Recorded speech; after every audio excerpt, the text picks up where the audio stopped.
Hi, it's Elizabeth here. I just want to share a few thoughts on why I think Mother Nature has the answers to everything that we seek in life. I really believe that studying nature is something that everybody should do, especially when you're going through a really tough time in your life. And I'm not just talking about going outside and admiring fall foliage or just observing the spring flowers and saying, wow, that's a really beautiful purple flower. I'm talking about being in nature alone, in silence, and observing and really soaking in what you see, observe, and experience through a qualitative perspective. So the first area that I'm going to talk about is the death and rebirth cycle that happens within nature and within ourselves. Basically, there is a reason and a season for everything. There is no one answer, or really an answer at all, on why nature goes through winter, spring, summer, and fall. Everything is very cyclical in nature, and that's very symbolic to our human lives, emotionally, mentally, physically, and spiritually. One way that we go through a death and rebirth cycle, let's just talk about divorce, for example. Divorce is devastating for anybody who has to go through it. There is a lot of heartbreak, there's a lot of emotion, and this once beautiful marriage is now on its death stage.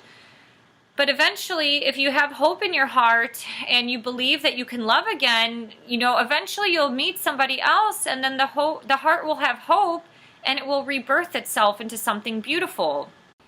And with the death and rebirth process, we see this all the time within ourselves.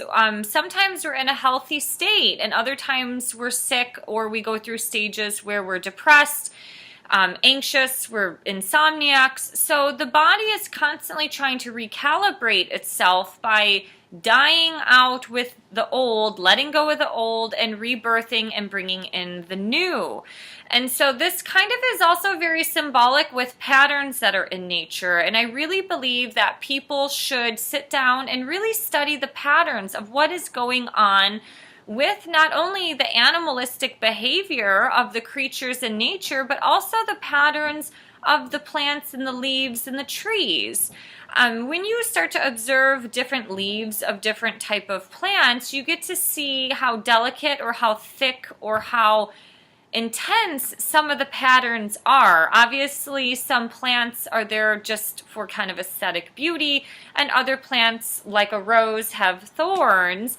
But you can just see and look at the stalk and just look at the pattern from the base all the way up to the flower of the plant. And when we start to understand patterns in nature, we start to understand that we humans also have patterns. These patterns can be healthy or unhealthy behavioral patterns. For example, some women who haven't learned their lesson in life, they constantly have a pattern of choosing the same type of men. Why is that? Why do we always have the same pattern of being a creature of habit? Or why do we also have patterns on being insecure in every relationship that we have? We really have to recognize the patterns that exist within us. So when you also observe nature, you can also see the lightness and the darkness that exists on this planet. And that's very symbolic because the lightness and the darkness exists within us as well. We all are built and equipped with strengths and weaknesses, with qualities of light and qualities of darkness. You obviously have the sun and the moon. You have the night sky, you have the morning sky.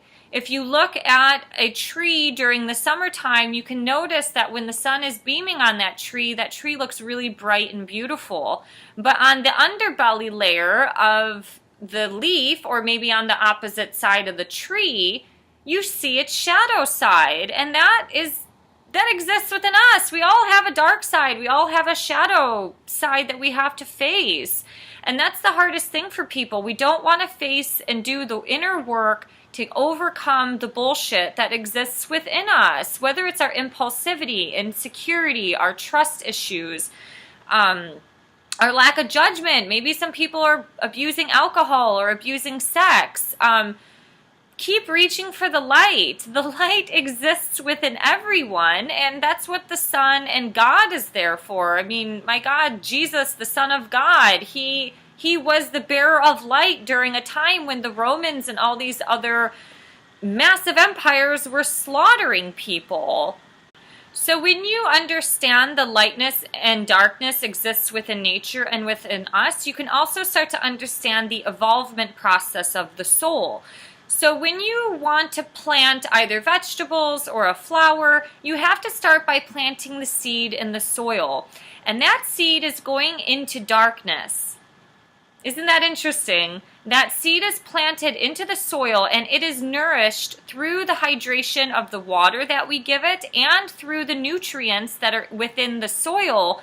And once it gets that nourishment, then it can start to birth itself out of the seed, start growing a stalk, grow its roots, and start to pop out of the ground and become the beautiful flower or the plant or the vegetable that it is. And when you start to understand that we evolve, you understand that this happens during times of ebbs and flows. And the ebbs and flows of life are very similar to standing on a beach and watching the ocean waves come into shore. If you're looking down at an entire beach, you can notice that some waves come in deeper than others, or there's a high tide and there's a low tide. So basically, ebbs and flows are symbolic to the opportunities of life, not only for us to change and become better human beings of ourselves, but also maybe at points where you're entering a stage of finding a new job and this opportunity exists when you weren't looking. Or maybe somebody that you networked with ended up giving you a new job. So it's like these ebbs and flows. We go through times where everything in life comes easy, and then we go through time periods where things in life are very difficult and challenging. So what do you think? What are your thoughts? Have you ever observed nature and just have learned a few lessons from it? I'm not just talking about, snapping a great selfie in front of a mountain and posting it on Instagram. But anyways, these are a few thoughts, and if you have any questions or comments, please go below. You can also subscribe below, and see you guys soon. Thank you. Bye.